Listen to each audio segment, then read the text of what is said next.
Amén, así es. Pueden tomar sus asientos. Buenos días. No hay un deseo más elevado, más glorioso en nuestros corazones que adorar al Rey, ¿verdad? Al Cristo. Y es nuestro deseo que todo lo que nosotros hagamos sea siempre para su gloria y para su honra. La Biblia nos dice dar honra al que merece honra, ¿no? Y yo quiero públicamente reconocer al pastor David, a Hannah y al pastor Ken, que fueron tres de las personas claves en este evento que tuvimos ayer y los cientos de voluntarios también que estuvieron en el carnaval ayudando. Y cuando vemos las fotos y vemos los videos, yo sé, en el mundo latino a veces con mismo Santa Claus, las personas se le erizan los pelos y piensan que estamos nosotros adorando a una persona, pero es importante mencionar que todo lo que nosotros hacemos es con el propósito de apuntar hacia Cristo. Y ayer la miriada de conversaciones que tuve, que tuvieron muchos de los hermanos aquí en nuestra iglesia, con personas que vinieron, que de otra manera no hubieran escuchado el Evangelio. Repartimos Biblias, tratados, tuvimos tantas conversaciones acerca de nuestro Salvador. Invitamos personas a la iglesia y confiamos al Señor los resultados. Se dieron más de 400, casi 500 regalos a diferentes familias. Así que por aquí pasaron aproximadamente unas 1000 personas.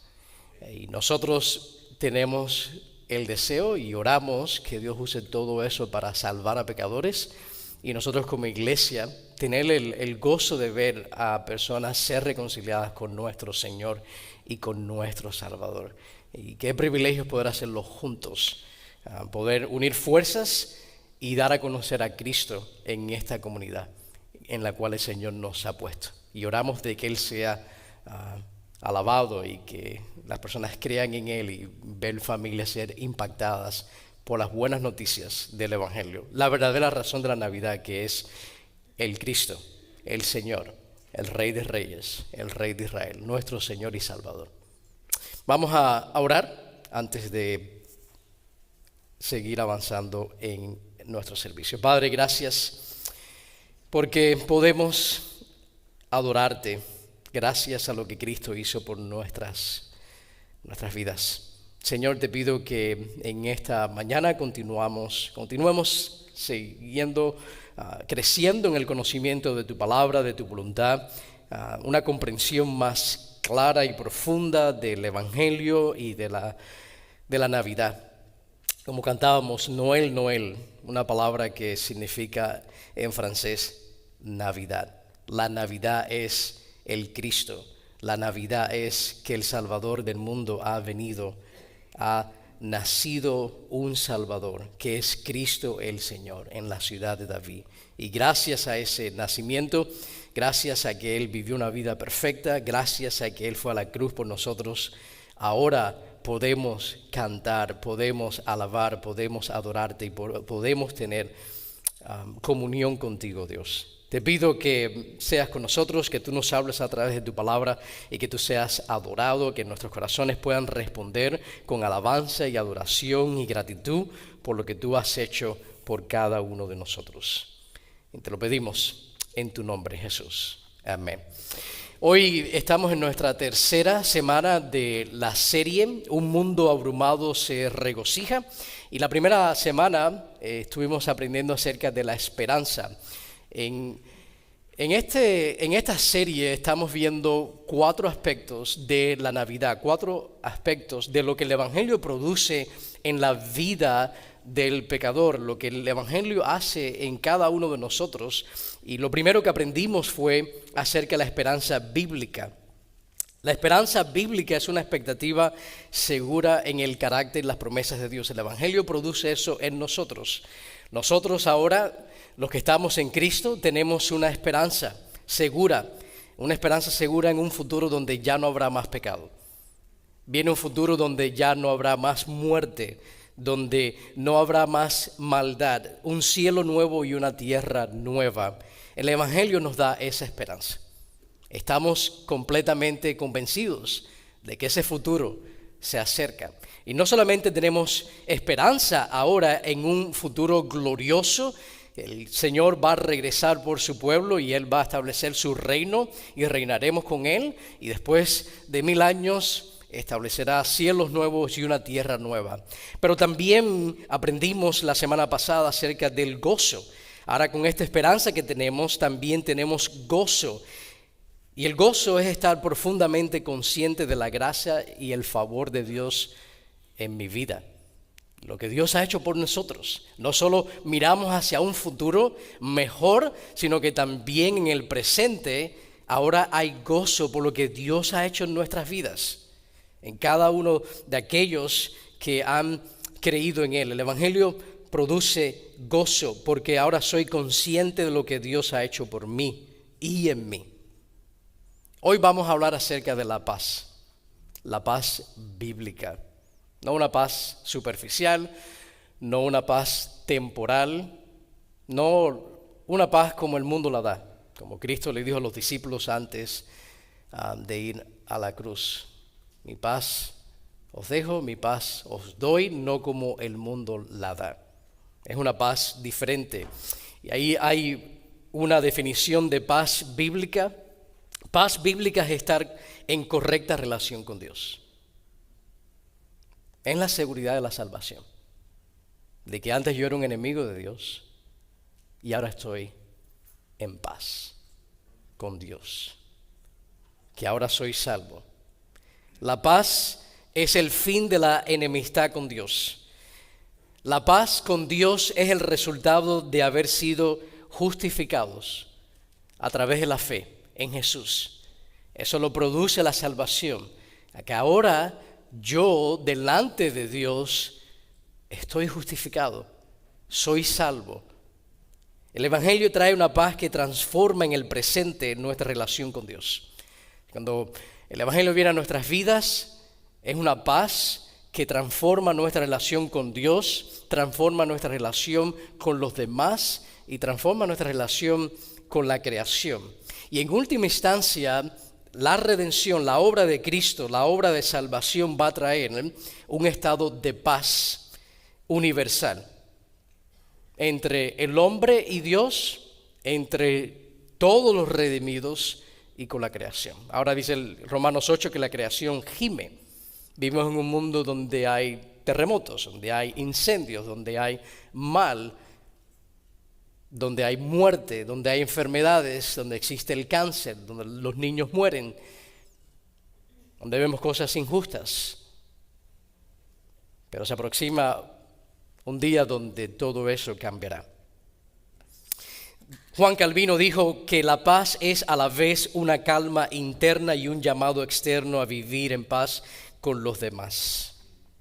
Así que si está tomando nota, el título de este mensaje es El regalo de la paz. Y lo vamos a ver ahí en los versículos del 12 al 14 de Lucas capítulo 2. La semana pasada estuvimos en este texto, en este capítulo 2 de Lucas, y vimos los versículos del 8 al 11. Hoy vamos a continuar los versículos del 12 al 14.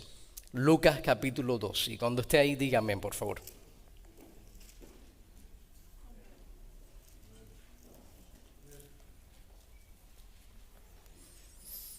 Lucas capítulo 2, versículo 12. Y esto es lo que el ángel está diciendo a los pastores. Y esto os servirá de señal: hallaréis a un niño envuelto en pañales y acostado en un pesebre. Y de repente apareció con el ángel una multitud de los ejércitos celestiales, alabando a Dios y diciendo: Gloria a Dios en las alturas y en la tierra paz entre los hombres en quienes Él se complace.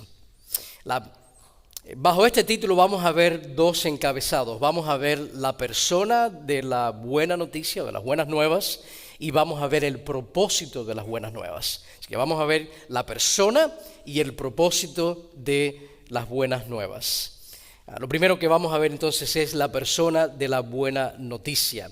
Ahí en el versículo 12, y ese es el primer punto, la persona de la buena noticia. La persona de la buena noticia es Dios mismo, Dios Hijo, la segunda persona de la Trinidad. El don de la paz es Jesús.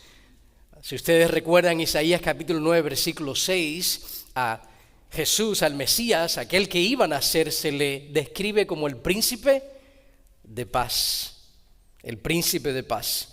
Y ahí en el versículo 12 de Lucas capítulo 12, el ángel le dio a los pastores una señal para que ellos pudieran encontrar al Salvador, para que ellos pudieran encontrar a Cristo el Señor.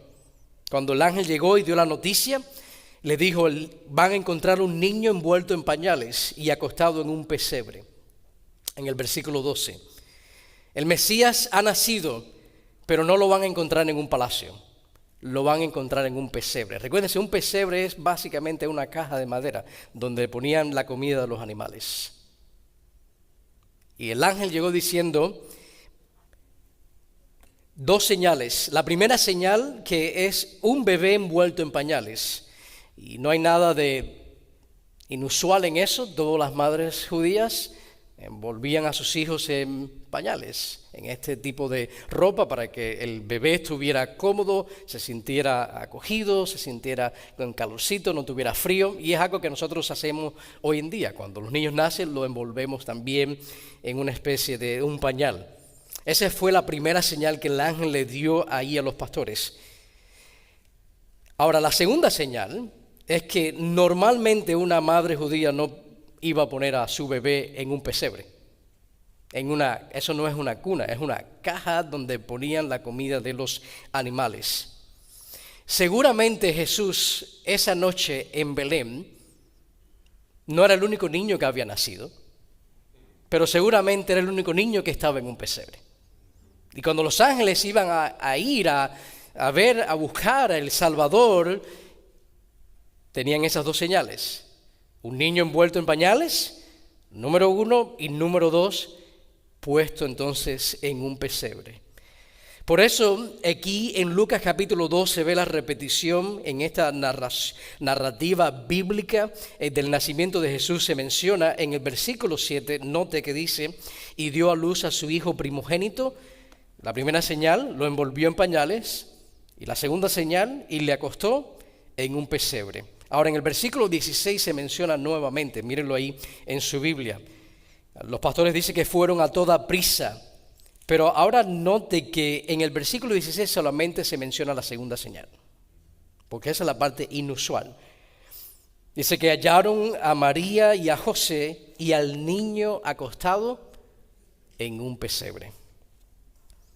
Y Lucas llama al niño acostado en un pesebre, dice que es una señal. Las señales pueden ser a veces grandes y las señales a veces pueden ser pequeñas. Y esto me trajo a la mente, a mí me gusta mucho el béisbol, me gusta la pelota. Yo jugué en high school y en la universidad jugué pelota, béisbol, y estaba recordándome acerca de una historia, porque el béisbol es la combinación de poder y estrategia. Es un deporte donde tienes que tener habilidades físicas, pero también es de mucha estrategia. Y hubo un jugador de las Medias Blancas de Chicago que se llamó Sid Bonura. Este hombre todos los años promediaba 100 carreras impulsadas. Era un hombre que bateaba muy bien. Pero en una ocasión, ya que este hombre era grande y muy poderoso con su bate, era fuerte pero no era muy rápido. Y en una ocasión su entrenador, su manager, el coach, le da la seña. En el béisbol hay muchas señas o señales para indicar a los jugadores qué es lo que tienen que hacer, si se tienen que mover más hacia la derecha cuando están bateando, si tienen que batear a la izquierda. Y en esta ocasión, este hombre que era poderoso al bate, el coach le pide que tocara la pelota. Y este hombre que estaba en la caja de bateo no captaba la señal que le estaba dando el entrenador, y salía de la caja de bateo, y el entrenador, ya casi frustrado, cuando ya no pudo más, le grita: tú, cabezón, toca la pelota. Y le dice: T-O-C-A, toca la pelota. Y en esta historia una de las cosas que se resalta es que a veces las señales pueden ser grandes, evidentes, otras señales pueden ser muy pequeñas. Y aquí el pesebre es una señal. Una señal que el ángel le da a los pastores para confirmar el mensaje y para resaltar la humildad de la circunstancia en la que nuestro Salvador vino al mundo. Humildemente. Vino como siervo, vino a morir, vino a hacerse uno de nosotros, vino a asumir humanidad. El Dios se hizo hombre. Ahora vemos en el versículo 12, del versículo 12 al versículo 13 hay un gran contraste. Miren el versículo 12. El versículo 12 resalta la humildad, o su humildad, la humildad del Mesías, del Cristo, como hombre. El versículo 12 dice que nació un niño y está envuelto en pañales y acostado en un pesebre. Pero el versículo 13 resalta su exaltación como Dios. Y como tal merece toda gloria y alabanza. Por eso en el versículo 13 dice que de repente apareció con el ángel una multitud de los ejércitos celestiales alabando a Dios y dando gracias y toda adoración, porque ese niño era más que simplemente un ser humano. 100% hombre, pero completamente Dios. Y vemos ese contraste en el versículo 12 al versículo 13. Ahora noten que en el versículo 13 hay una multitud de los ejércitos celestiales. La reacción de los pastores cuando solo un ángel se apareció fue que tuvieron gran temor. Los ángeles son criaturas mortales, asociadas con la santidad de Dios. Son tan poderosos y tan mortales al punto que Isaías nos dice que un solo ángel en una noche aniquiló a más de 185,000 soldados asirios. Un solo ángel. Y aquí apareció una multitud de ellos. Un gran número de estas criaturas se aparecieron a los pastores proclamando la entrada al mundo del Salvador. Y no solamente proclamando que el Salvador había entrado al mundo, llegaron adorando al Salvador, llegaron alabando al Salvador. Y esa es la respuesta apropiada a la Navidad. Esa es la respuesta apropiada al nacimiento de este niño, porque no es un niño como cualquier otro niño. ¿Quién es este niño? Bueno, el niño es Dios mismo, Dios encarnado. No es una oración la que nos salva, es una persona. La persona de las buenas nuevas es Jesús. Es el Cristo, el Mesías. Ahora, ¿quién es la persona de las buenas noticias? El ángel nos da ahí 3 títulos en el versículo 11. Es importante regresar al versículo 11 porque noten que el ángel no le proporcionó a los pastores el nombre del niño. En el versículo 11 que se menciona ahí Salvador, Cristo y Señor, esos no son nombres, son títulos. Y arroja luz a quién es este niño que ha nacido ahí y que está ahora en ese pesebre. El primer título que vemos es Salvador. Y esa fue la razón por la cual Él vino a este mundo, para salvar a pecadores. La razón de su nacimiento es que vino a salvar. Los títulos utilizados aquí para describir al niño en el pesebre definen su misión y también de una manera clara define o revela tu necesidad y la mía. Tu necesidad es ser reconciliado con Dios. Tu necesidad es poder estar en paz con Dios. Todos entramos a este mundo apartados de Dios. Todos nosotros, no solamente por nacimiento, sino también porque escogemos pecar y por elección somos pecadores. Y por consecuencia, dice que la paga del pecado es la muerte. John MacArthur, hablando acerca de la salvación, él decía que para tener una comprensión adecuada de la belleza de la Navidad, debes tener una comprensión adecuada de la maldad en tu corazón. y en el mío. En nuestro corazón hay maldad, hay pecado, eso es una realidad. Incluso todavía nosotros siendo salvos, Dios está ahí tratando con nuestros corazones y limpiándolo. Pastor, yo vine a la iglesia hoy para que me dijeran cosas bonitas y estás diciendo que ahora en mi corazón hay maldad.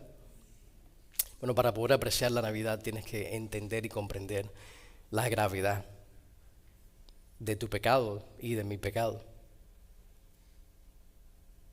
Porque sin arrepentimiento no hay salvación. Ahora no solo dice que Él es el Salvador, el segundo título que menciona aquí es que Él es el Cristo. Y ese es el equivalente al Antiguo Testamento, el título de Mesías. Básicamente es el ungido, aquel que ha sido escogido, aquel que ha sido seleccionado. Él es el ungido rey para gobernar a su pueblo. Él es el ungido, el escogido sacerdote para representar, interceder por su pueblo. Y Él es el ungido y el escogido profeta para revelar a Dios plenamente a su pueblo. Él es Dios mismo en la carne. Ahora, el tercer título es Señor. Nótelo en el versículo 11. Y Señor es, en el griego, Kurios, o es el equivalente de Yahweh o Jehová, como lo traduce la Reina Valera del 60. Es el nombre personal de Dios que encontramos en Éxodo capítulo 3. Así que vemos que ese niño que está ahí, ese es el Salvador, Él es el Mesías y es Dios mismo. Es el Señor. Y Señor es la confesión más básica y fundamental del cristianismo que un creyente puede hacer. Confesar a Cristo como Señor. Escucha lo que dice en 1 Corintios 12:3, Pablo hablando ahí a la iglesia. Él le decía que nadie puede decir Jesús es el Señor excepto por el Espíritu Santo. Así que solo por la obra del Espíritu Santo en nuestras vidas, solo por la obra de salvación que nosotros llegamos a confesar a Cristo, a Jesús como nuestro Señor. Que es algo básico del cristiano. Reconocer a Jesús como nuestro Señor. Él es el Señor de señores. Él es el Dios del Antiguo Testamento. En Romanos capítulo 10, versículo 9, declara que si confiesas con tu boca a Jesús por Señor y crees en tu corazón que Dios le resucitó de entre los muertos, serás salvo. Hay que reconocerlo como nuestro Señor y como nuestro Salvador. Y eso se va a notar en nuestras vidas. Eso dice ahí en ese versículo. Crees en tu corazón. Por la boca para afuera pueden salir muchas cosas. Pero aquí es la obra de Cristo y eso se va a ver después en cómo vivimos. Cristo dijo, por sus frutos los conoceréis. Tu necesidad más grande es que Cristo sea el Señor de tu vida, el Rey de tu corazón. Nuestros corazones son una fábrica de fabricar ídolos. Nuestros corazones constantemente nos están tratando de impulsar a vivir para nosotros mismos, a que nosotros seamos nuestros propios reyes, pero el Evangelio viene y Cristo nos destrona. Nos quita a nosotros del trono de nuestro corazón y Él entonces reina. Nosotros somos malos reyes. Nuestro gobierno de nuestros propios corazones nos lleva no a ser bendecidos, sino a ser condenados. Pero el reinado de Cristo en nuestras vidas nos lleva a ser salvos. Por eso tú necesitas a Cristo como tu Señor, como tu Salvador. Necesitas confesarle a Él como Señor y Salvador si no lo has hecho. O sea, que si confiesas con tu boca que Él es el Señor y crees en tu corazón que Dios lo resucitó de entre los muertos, porque tuvo que morir por causa de tu pecado y mi pecado, pero se levantó triunfando sobre la muerte y el pecado. Si crees eso, que Dios hizo todo eso para salvarte, serás salvo. Así que la persona de la buena noticia es Dios mismo, es Jesús. Ahora, lo segundo es el propósito de la buena noticia en los versículos 13 y 14. donde vemos que dice gloria a Dios en las alturas, versículo 14, y en la tierra paz entre los hombres, en quienes Él, Dios, se complace. El propósito del Evangelio es hacer la paz entre Dios y los hombres. Estábamos nosotros en enemistad contra Dios, había una guerra.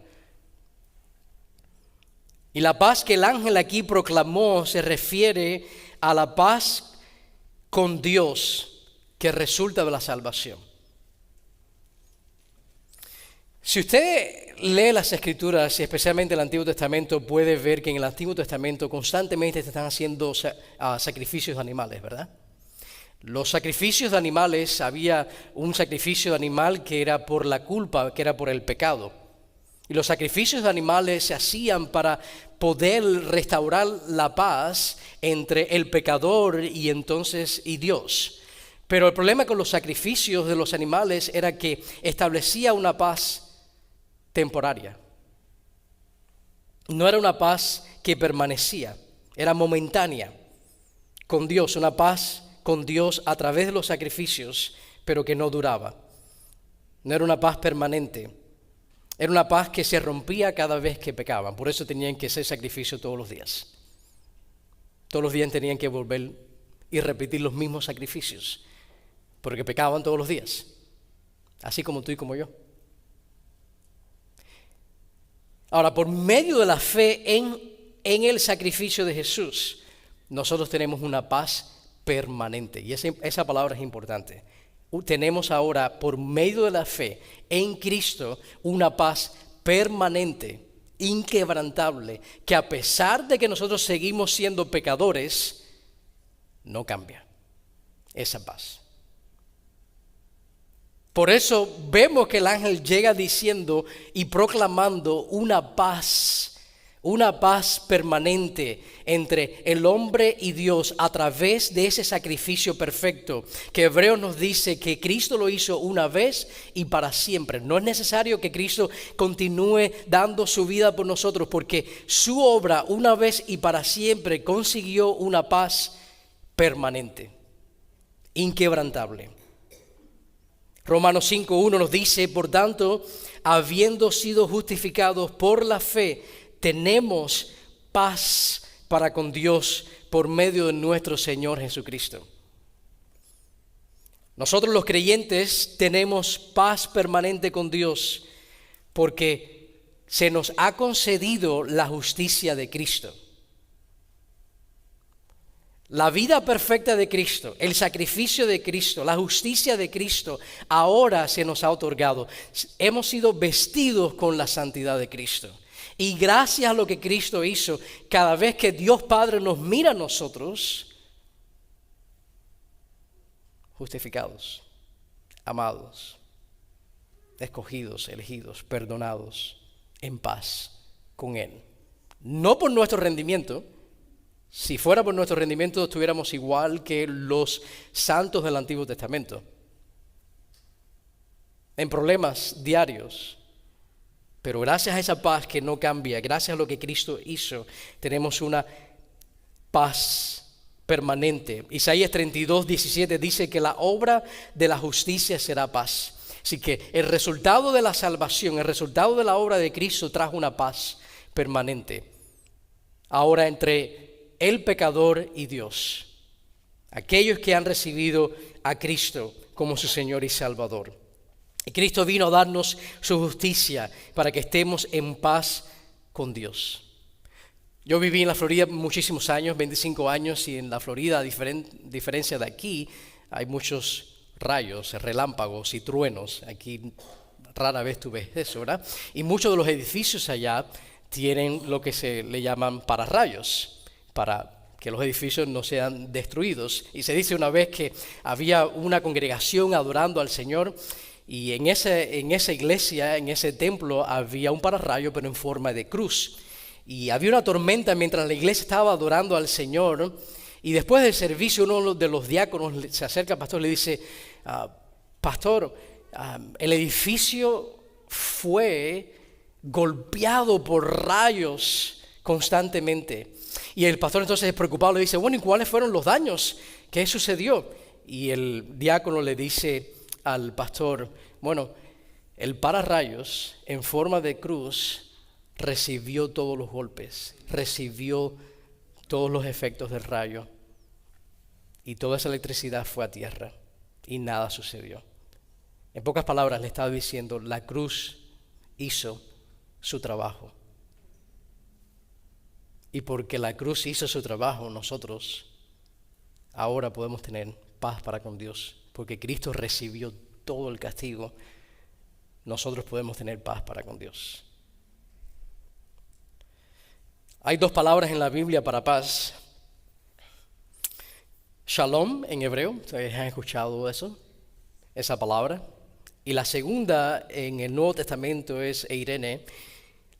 Ahora, como verbo, cuando vemos en el Antiguo Testamento esa palabra shalom ser usada como verbo, básicamente significa hacer completo, cuando algo está completo, cuando no le falta nada, o restaurar.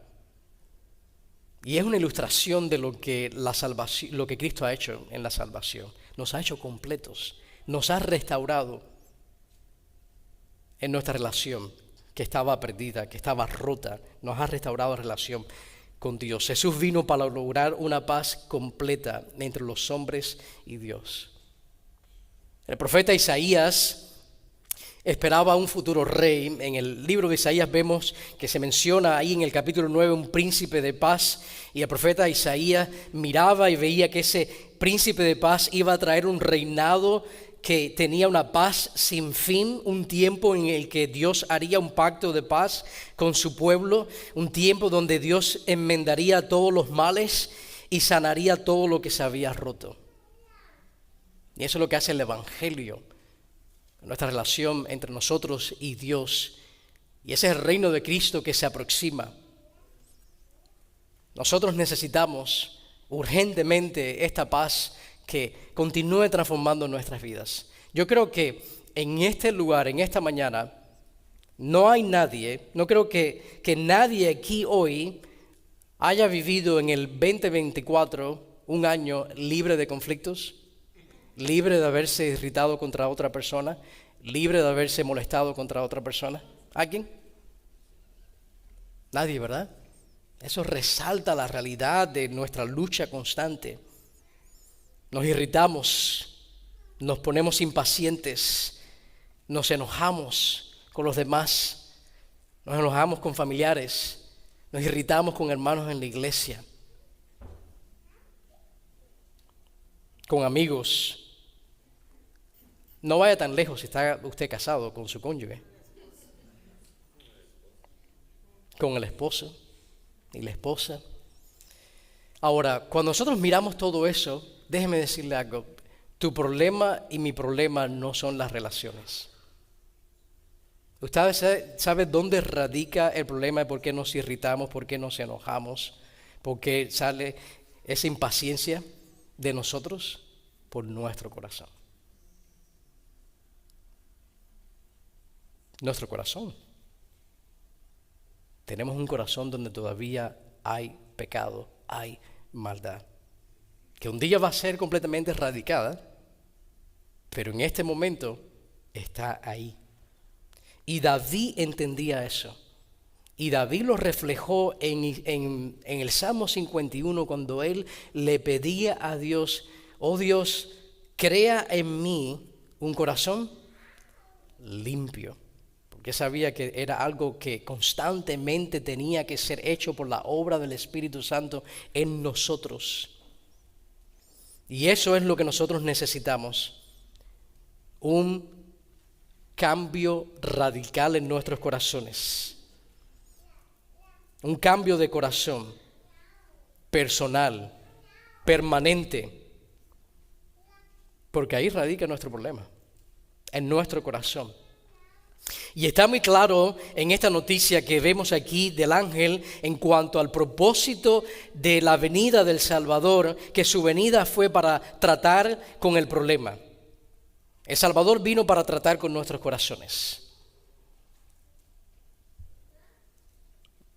Dios a través del profeta Ezequiel profetizó acerca de un tiempo venidero cuando Dios daría a su pueblo un corazón nuevo. Ezequiel dice que Dios quitaría de nosotros el corazón de piedra y pondría un corazón de carne. Un corazón ahora que estuviera vivo para Dios. Un corazón ahora que pudiera cambiar. Y esa es la buena noticia del Evangelio. Que podemos cambiar. Que el Señor nos puede transformar. Hay un dicho, no sé si en México se dice, pero hay un dicho que dice, árbol que nace torcido, jamás su tronco endereza. Bueno, eso no es cierto con el Evangelio. No importa cómo usted haya nacido, el Señor te puede cambiar. El Señor cambia corazones. El Salvador viene a nuestras vidas y toma este corazón de piedra que es resistente al cambio, pues nosotros somos duros.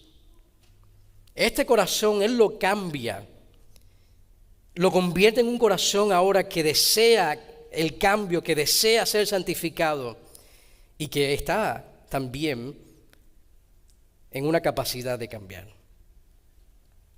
Ahora el Evangelio y Jesús no vino solamente para hacer la paz entre Dios y el hombre, sino también vino para cambiar nuestras relaciones entre nosotros. Jesús no vino solo a hacer la paz entre usted y Dios. El Evangelio viene y nos rescata de estar en guerra con Dios, sino también entre nosotros. El Evangelio trae paz espiritual, es decir, nuestra relación vertical, pero también el Evangelio trae paz relacional, que tanto la necesitamos. Vamos a ver brevemente, con el tiempo que nos queda, unos versículos que hablan sobre la paz relacional. Dos de ellos, Colosenses 3:15 dice, y que la paz de Cristo reine en vuestros corazones. Hay un llamado donde necesitamos nosotros dejar que la paz del Evangelio reine en nuestros corazones. Tú necesitas escoger que la paz de Cristo sea lo que reine en tu corazón y no tu enojo, y no tu ira, no tus sentimientos, no tu mal carácter, sino la paz de Cristo que te ha reconciliado con Dios. Dice, a la cual en verdad fuisteis llamados en un solo cuerpo. Y note que esa paz debe ahora manifestarse en el cuerpo de Cristo. Una paz relacional. Esto es paz práctica. Dice que fuisteis llamados y dice, y ser agradecidos. Eso está apuntando a lo que Dios hizo por ti. A la luz de lo que Dios hizo por ti, esto debe entonces ser evidente en tu vida. Ahora otro versículo, Efesios 4, del 1 al 3, Pablo le dice a la iglesia, os ruego que viváis de una manera digna de la vocación con que habéis sido llamados. Es decir, cómo luce una vida de un creyente, cómo luce la vida de alguien que ha sido salvado, alguien que ha sido perdonado, cómo luce la vida de alguien que ahora está en paz con Dios. Bueno, se ve en toda humildad, se ve en mansedumbre, se ve con paciencia, soportándoos unos a otros en amor, esforzándoos por preservar la unidad del Espíritu en el vínculo de la paz. La paz que el Evangelio trae a nuestras vidas no solo nos reconcilia con Dios, sino que nos lleva ahora a nosotros buscar, trabajar juntos. Por eso alguien dijo que la paz no significa solo dejar de pelear. Paz bíblica significa también empezar a trabajar juntos para el beneficio de todos y para la gloria de Dios. Esa es la paz bíblica. Ahora, ¿cómo se responde al regalo de paz? El versículo 14 nos enseña con adoración. ¿Qué fue lo que hicieron los ángeles? Alabaron, adoraron a Dios. No hay una adoración más elevada que alabar a Dios por enviar a su Hijo para salvarte. No hay una expresión más profunda y pura en nuestros corazones cuando alabamos a Dios reconociendo de que Él ha enviado a su Hijo para salvarnos. Y esa es la alabanza que se está ahora levantando ahí. Los ángeles están alabando a Dios porque Dios ha enviado a su Hijo a salvar a pecadores. Así que la respuesta correcta al mensaje de la Navidad es que tú te conviertas en un adorador. No es que te tomes fotos con Santa Claus, no es que le regales a tus hijos en Navidad, no es que invites a la familia a cenar en Nochebuena. La respuesta correcta al mensaje de la Navidad es adoración. Y parte de lo que significa adorar a Dios, parte de lo que significa estar en paz con Dios, es compartir ese evangelio de paz con otros. En versículo 15, note que ahí había una multitud de ángeles y de repente esos ángeles desaparecieron. Miren el versículo 15, dice que aconteció que cuando los ángeles se fueron al cielo, de repente todos esos ángeles regresaron al cielo y lo único que quedó en esa escena fueron los pastores. Ahora, ¿qué fue lo que los pastores hicieron? ¿Qué estaban haciendo ellos? ¿Cuál fue la respuesta al evangelio? ¿Cuál fue la respuesta a esta gran noticia? Miren el versículo 15. El versículo 15 dice que se decían unos a otros, se estaban hablando. De hecho, se decían unos a otros, está en tiempo imperfecto. Y cuando hay algo escrito en tiempo imperfecto, significa que está sucediendo continuamente. No podían parar de hablar, en pocas palabras. No podían parar de hablar por lo que a ellos habían presenciado, por lo que ellos habían visto y habían escuchado. La noticia los había impactado a ellos. Tuvieron una experiencia que les cambió la vida. Y el evangelio produce una experiencia que cambia la vida. Si tú eres creyente, si tú confiesas a Jesús como tu Señor y Salvador, si tú dices que tú eres cristiano, no estoy diciendo que tu vida sea perfecta, pero tú no puedes ser el mismo. Hace 3 años atrás, cuando tú dijiste que creíste en Cristo como tu Señor y Salvador, el evangelio transforma nuestras vidas.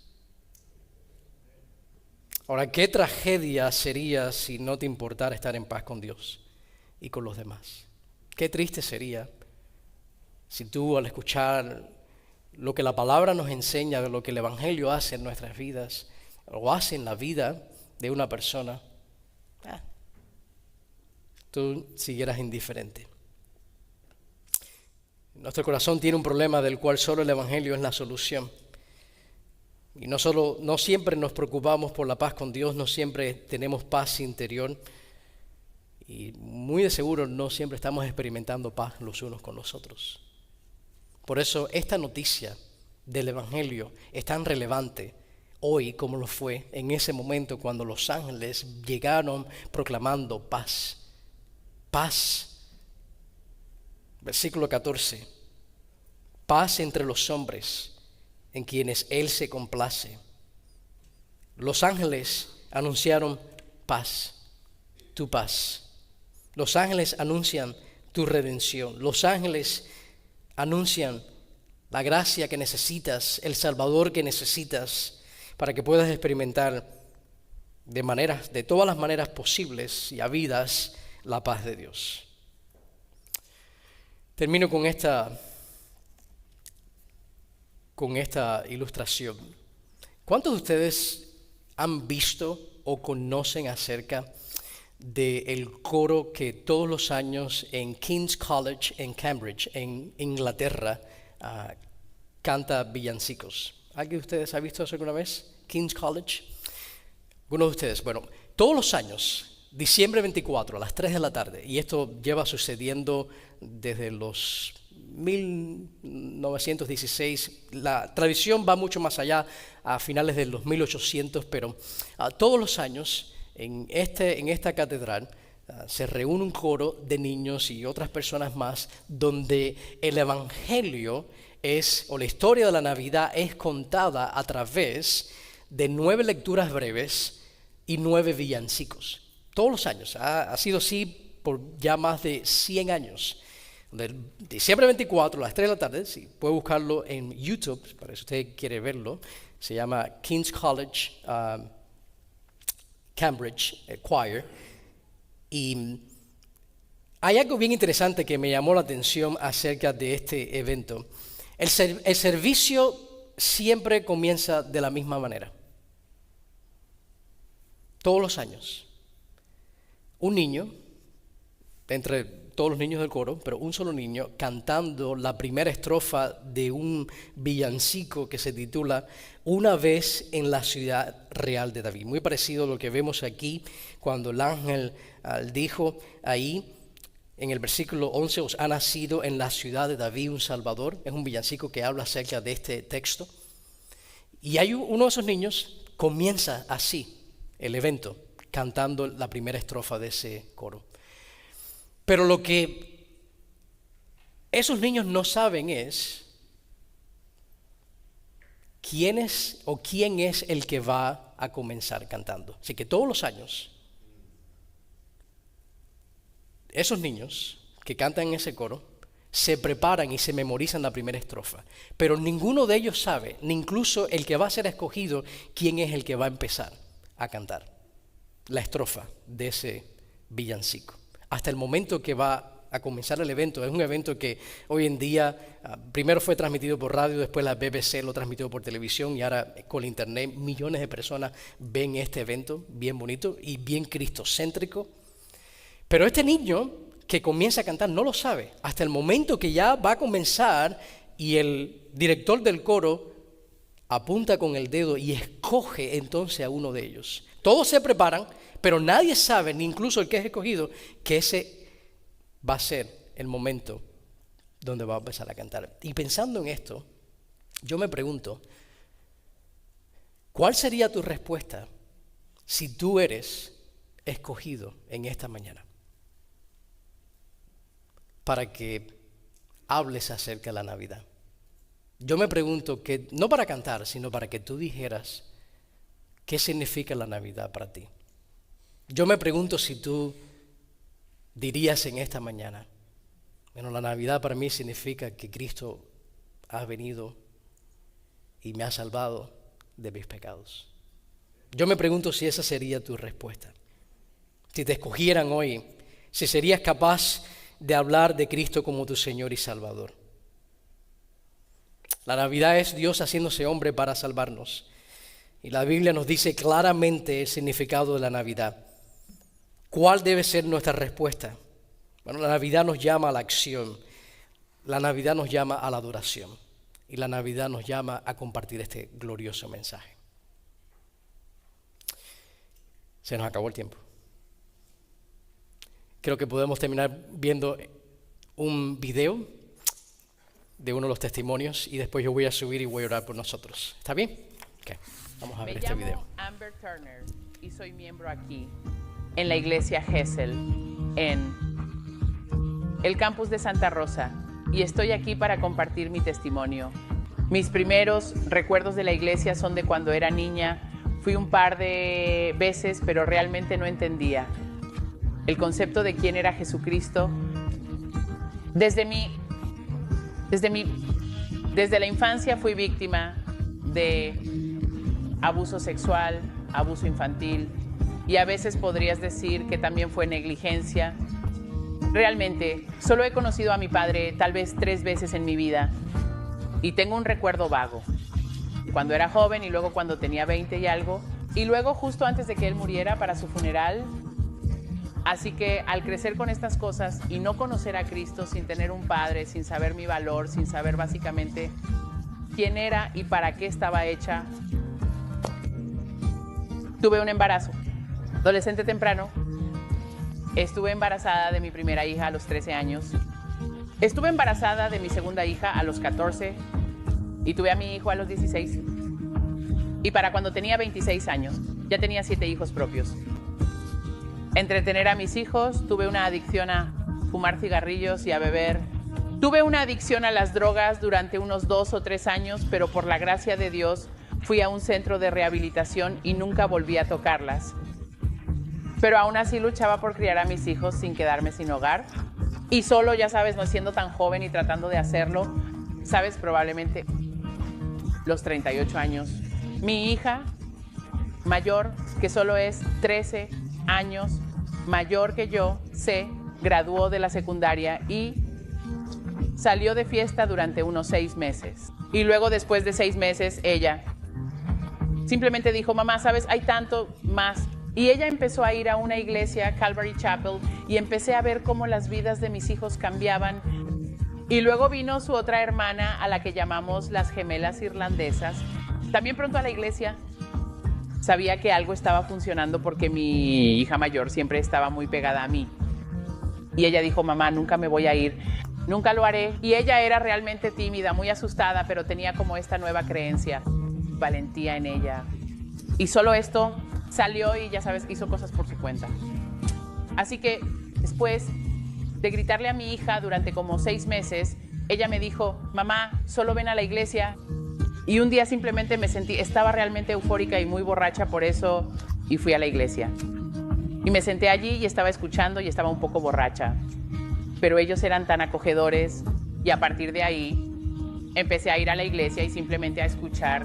Lo siguiente que supe fue que van a bautizar en un par de meses. Y ahora puedo ver la mano de Dios en eso, porque todavía estaba muy nerviosa y muy tímida en la iglesia.